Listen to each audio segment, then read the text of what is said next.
KSR Thakur प्रस्तुत. Video आवडल्यास like, share व सबस्क्राईब करा.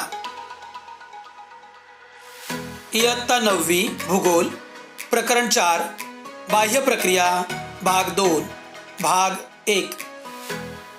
बाह्य प्रक्रिया. खनन म्हणजेच अपक्षरण कार्यामुळे भूपृष्ठाची मुख्यतः झीज होते याबाबतची माहिती आपण मागील पाठात घेतली. अपक्षरण कार्यातून तयार झालेला गाळ कारकांकडून वाहून नेला जातो. कारकांची गती कमी झाल्यावर त्यांचे संचयन होते. या पद्धतीनं वाहते पाणी, हिमनदी, वारा, सागरी लाटा, भूजल ही कारकं आहेत. या कारकांद्वारे अपक्षरण, वहन व संचयनाचे कार्य होते.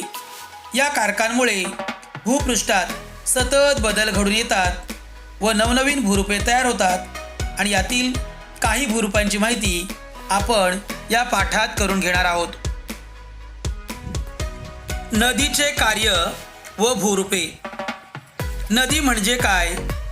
नैसर्गिकरित्या एकत्रित झालेला पाण्याचा ओघ गुरुत्वाकर्षण शक्तीच्या प्रभावामुळे भूपृष्ठावर उताराच्या दिशेने वाहू लागतो व स्वतःचा मार्ग आखत जातो. याला जलप्रवाह म्हणतात. असे अनेक जलप्रवाह एकत्र येऊन एक मोठा जलप्रवाह तयार होतो, त्यास नदी असे म्हणतात. भूप्रदेशाचा उतार, खडकाचा प्रकार, नदीतून वाहणाऱ्या पाण्याचे प्रमाण व वेग, प्रवाहाची लांबी, नदीतील गाळाचं प्रमाण इत्यादी घटकांवर नदीचे खनन, वहन व संचयन कार्य अवलंबून असते. नदीचे खनन कार्य. विद्यार्थी मित्रांनो, नदीचा उगम समुद्र सपाटीपासून खूप उंचावर होतो. येथे नदी खूप वेगानं वाहते, त्यामुळे तिची झीज करण्याची शक्ती जास्त असते. नदीच्या वेगवान प्रवाहामुळे व तिच्यातील रेती, दगडगोटे यांमुळे तसेच तिला येऊन मिळणाऱ्या अनेक उपप्रवाहांमुळे नदीच्या तळाचं व काठांचं खनन होतं. यामुळे घळई, व्ही आकाराची दरी, धबधबा इत्यादी भूरूपे तयार होतात.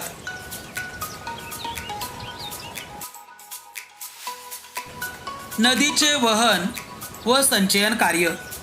नदी डोंगराळ भागातून कमी उताराच्या प्रदेशात वाहत येते. पर्वताच्या पायथ्याशी उतारात बदल झाल्यामुळे नदीतील भरड गाळाचं संचयन या ठिकाणी होते. त्रिकोणी आकारात होणाऱ्या या संचयनातून पंखाकृती मैदानं तयार होतात. मंद उतारामुळे नदीचा वेग कमी होतो व नदीची वहन क्षमता कमी झाल्यामुळे ती संथपणे वाहू लागते. लहानशा अडथळ्यांना देखील वळणे घेत नदीचा प्रवाह पुढे जात असतो. ही वळणे नागमोडी आकारात असतात. नदी समुद्राजवळ पोहोचेपर्यंत तिचे पात्र खूप रुंद होते व तिचा वेग खूपच कमी होतो. नदीतला गाळ तिच्या पात्रात व काठावरील प्रदेशात साठतो. नदीतील गाळाचं संचयन होण्यासाठी नदीची लांबी, पाण्याचं प्रमाण, नदीतील गाळाचं प्रमाण आणि भूपृष्ठाचा व नदीचा उतार इत्यादी घटक आवश्यक असतात. अशा प्रकारे गाळाचं संचयन झाल्यामुळे नदीपात्राच्या आजूबाजूस पूरतट, पूरमैदाने तर मुखाकडील भागात त्रिभुज प्रदेश इत्यादी भूरूपे तयार होतात.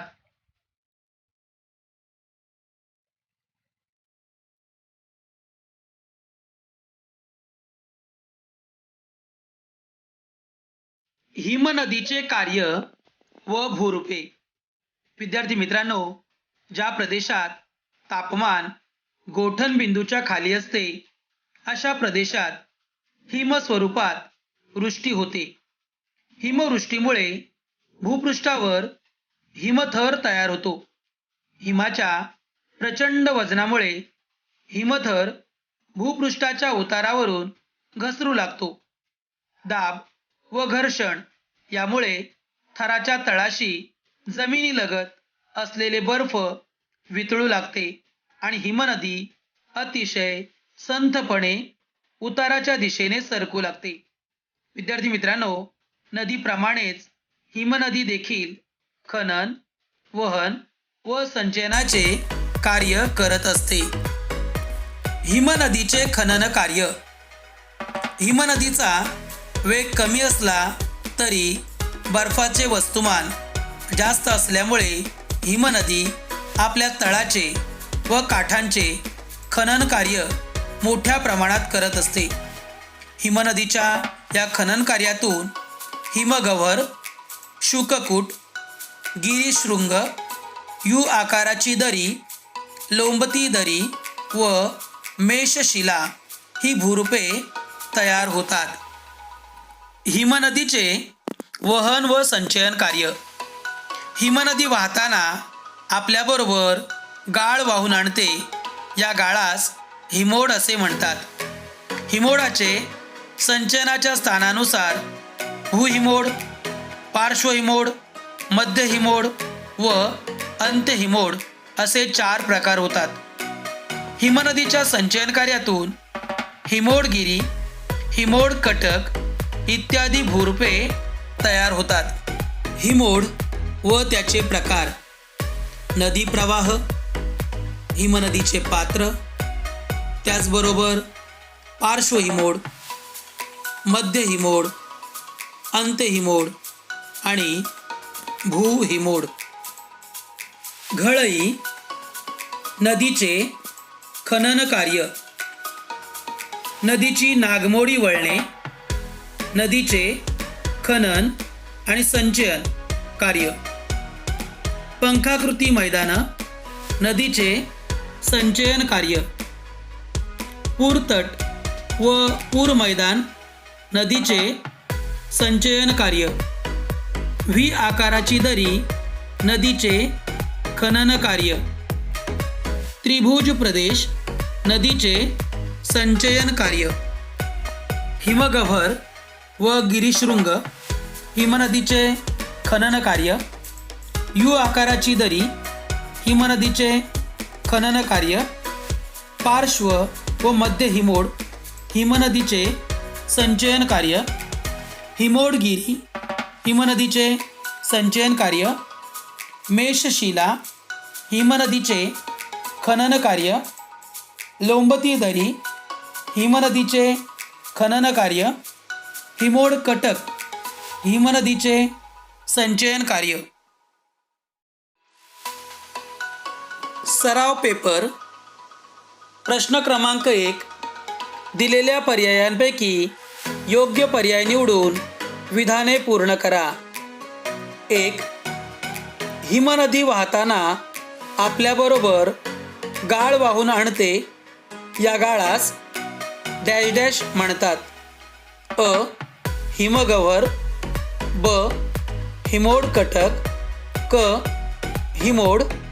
ड. मेषशिला. प्रश्न क्रमांक 2. नदीच्या मुखाकडील भागात डॅश डॅश हे भूरूप तयार होते. अ.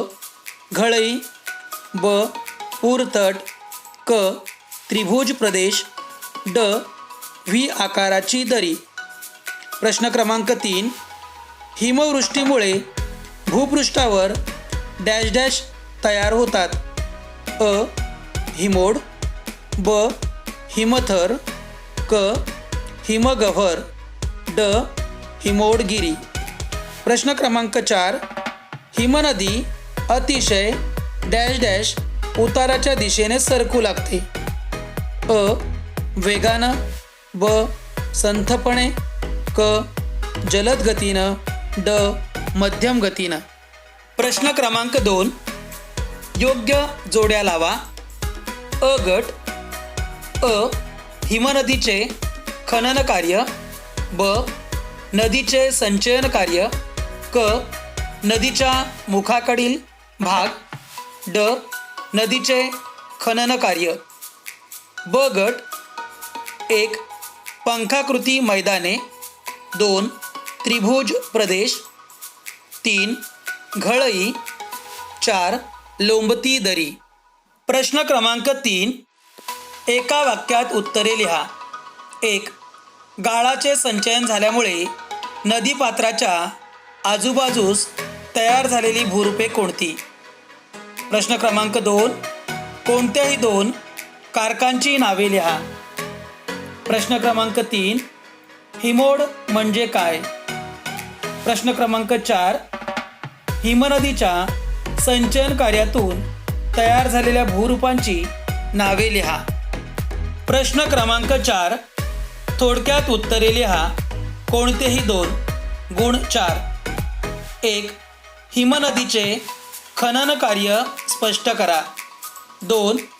हिमोडाचे प्रकार किती व कोणते? 3.